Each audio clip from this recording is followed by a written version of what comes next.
Mechanics of Reddit, what's the dumbest thing you've seen someone do to their vehicle? The list is long. Removing PCV hose, assorted vacuum lines, O2 sensor, etc., thinking they are going to get better performance. Cutting a wire under the dash to hook up a stereo. Then bringing the car to me to fix the tail lights. Pouring 3 quarts of oil in, but the dipstick still shows low because they put the oil in the radiator. Putting gasoline in a diesel truck. Again. Let me tell you about Diamond Plate Guy and Focus Bro. Diamond Plate Guy had 2 things he used to modify his truck. A drill and a ton of diamond plate. It was an absolute base model V6 Ram 1500 with the exhaust chopped off. Which I thought was bad enough until I opened the hood. He had drilled or glued diamond plate to every flat surface. Air filter box, intake manifold, fan shroud, etc. This was 18 months ago. My eyes still haven't recovered. But this isn't the end. He had some crappy wheels that he had painted white himself. I know this because he painted the inside of the wheel where it seats to the hub, which caused them to cease to set hubs. I literally had to buy a bigger hammer to smack them off. Focus Bro. Guy had a custom straight pipe, full Sparco race seats, 5-point racing harnesses, lowering springs, and a base model automatic Ford Focus SE. Dudes spending thousands of dollars modifying their pickups for off-roading.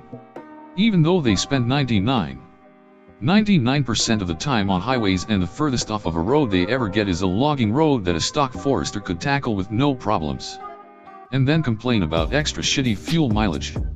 And having to pay for new 35-inch knobby tires that only last 10k miles because they wear out super quickly if you drive mostly on pavement.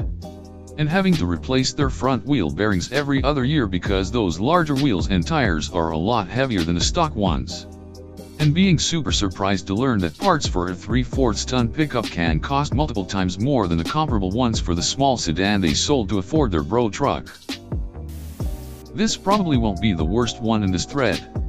I used to know a 30-year-old who would put the car air freshener duct taped outside the exhaust, kind of just dangling in front of the opening. His logic was it makes the exhaust smell better for pedestrians.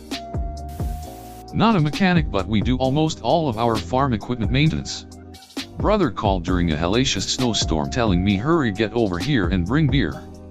I arrived with Bud Light in hand. He's got 2 lawn chairs under his carport. We get a beer and settled in our chairs out of the snow. We commenced to watching his methed out neighbors that are higher than kites push this Mustang. They're trying to push start it. After about 10 minutes we're hysterical. They had been trying for almost 2 hours. It was an automatic transmission. Not a mechanic, but former service rider. Woman comes in for an oil change. Some common minivan. Nothing out of the ordinary. Walked by the van while it was up on the rack, and noticed one of the tires was nearly bald in the middle. Cords showing textbook overinflation. I checked the tire pressure. Was well overinflated. Then looked around the vehicle. 2 more tires were in exactly the same state. Overinflated and showing damage from it. The 4th was a bit underinflated. No glaringly obvious tread wear. Pointed it out to the customer when she came back. Asked if there's any reason 3 tires would be overinflated. Long story short, she was occasionally seeing a low tire light on the dash, no indication of which tire. Just low tire. Told her husband. And he just aired up all 4 tires. Happened again. Fixed the same way. Rinse and repeat. So over time they kept the tire with a leak going, but managed to ruin the other 3. Buy a tire pressure gauge if your car doesn't give you per tire pressure readings. The previous mechanic didn't know how to patch an exhaust leak, and had tried to weld a Rockstar can around the leak. The leak caused the second oxygen bank to fail, which is why they tried to patch it with a can. Not a week later the bank read a failure again. Not a car mechanic, but I knew a guy who used self-tapping screws to fasten a roof rack to his car. Completely fill their engine with oil and wonder why it's smoking and then lock up. Not a mechanic, but a car enthusiast. Saw a couple of cars where owners didn't know what basic maintenance was. Like no oil change, no brake pad change. The oil turned into jelly and you had to scrape it out. The most ridiculous thing were the brakes. My mechanic friend showed me the brakes of an elderly lady's car. The brake discs were gone. Like almost completely wiped down to like 5 to 6 millimeters. She said to him, the car feels weird while I brake. She didn't actually do anything. But a girl at my school noticed her check engine light came on. And she wasn't sure what to do, so she started asking around. Teacher told her to take it to a mechanic and have them look at the engine. She goes, "Okay, where's the engine?" Without missing a beat, teacher responds, "That compartment in front of the passenger seat that opens up." Glove compartment, really? The whole thing ended with a class trip outside to her car where the teacher opened the hood to show her the engine. She asks which thing in there is the engine. My poor teacher used to work on classic cars. And I'm very sure he wanted to die. Headlight eyelashes. A customer brought their vehicle to the dealership I used to work for an airbag recall. They had bedazzled everything on the interior dash, including the covers for the airbags on the steering wheel and on the passenger side. I'm not sure she understands the fact that airbags have enough power to turn anything into shrapnel. Oh, finally a chance to tell my story. I'll keep it short. Guy comes in with a Kia Soul for an oil change. Mentions when he tries to pass people on the highway the engine bogs down. Doesn't want to pay for diagnostics, so I just say we'll see if the visual check included in the oil change brings anything up. This guy put some aftermarket turbo kit in that was just a big fan attached to his throttle body. When he was at watt, it would close the circuit and the fan would blast air into his engine. Only he wired it backwards. The fan would turn on, spin the wrong way, and the engine would starve for air. Update. Watt is wide open throttle for the uninitiated. Means when the gas pedal is to the floor. Not a mechanic. But I knew a guy who had a Mini Cooper who modified it to ride only an inch or two off the ground, without air ride suspension, to the extent that he would scrape on road reflectors. Needless to say, he had to replace a lot of his suspension every year or so. When I was in high school in Belgium, all the cool kids rode mopeds since it's the only motorized vehicle we are allowed to drive under 18. This one kid got a brand new Honda before the start of winter. Took it completely apart in order to clean it and put it back together. He completely degreased it and it rusted and failed within weeks.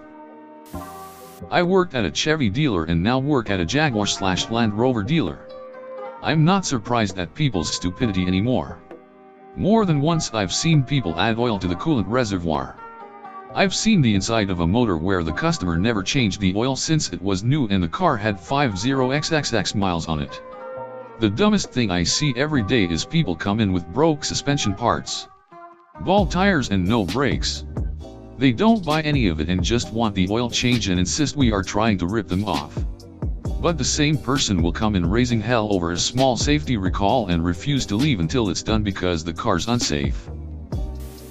Obligatory. Not a mechanic, but when my son was a toddler we let him sit in the driver's seat whilst the car was parked. He grabbed a coin from the coffee cup holder and posted it in a slot on the steering wheel where the horn button was.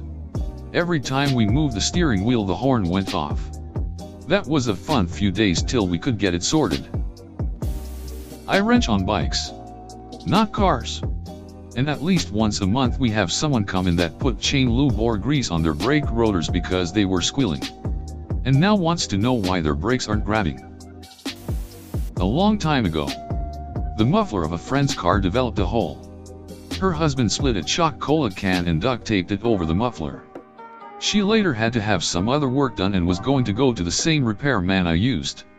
Not only was this man an expert, he was an ex-stock car racer. He always had the greatest bunch of cronies around. But they did not suffer fools at all. I had heard some of their stories and had an idea what they would say if she drove in with that Coca-Cola can. I pleaded with her for days to get rid of that, but she did not.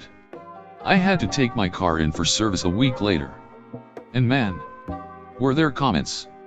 I passed them along. But she and her husband didn't see the humor.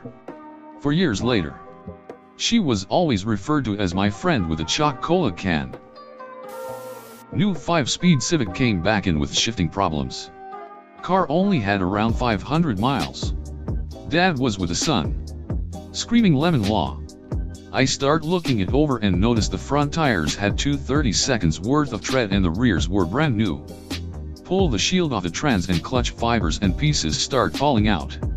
Call the father and son out there to look at it. That kid probably got ducked up when they got home, LOL.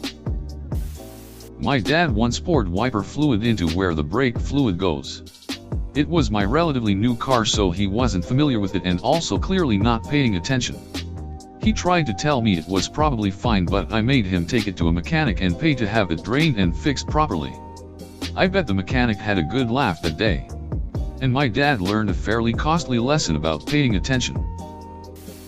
Not a mechanic, but the first time I changed my own oil, I drained the engine oil and put the fresh oil in the transmission fluid dipstick. The truck made it 3 blocks and I was lucky enough to not have seized anything.